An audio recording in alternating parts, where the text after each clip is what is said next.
Открываем сезон.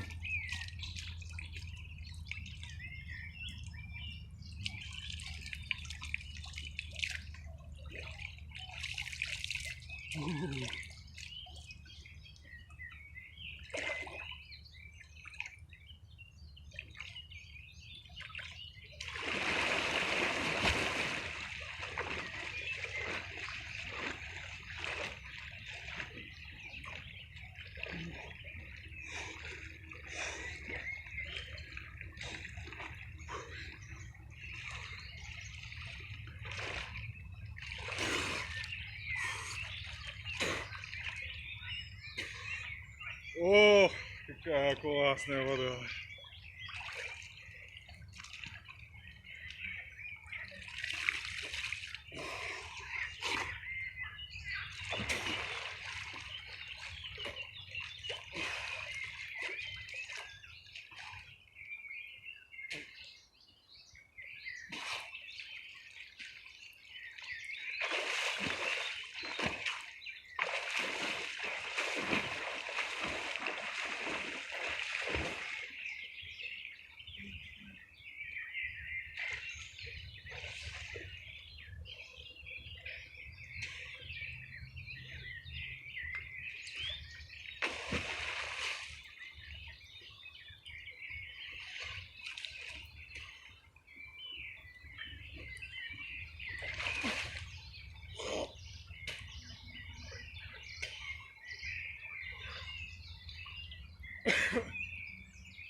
Реально теплая.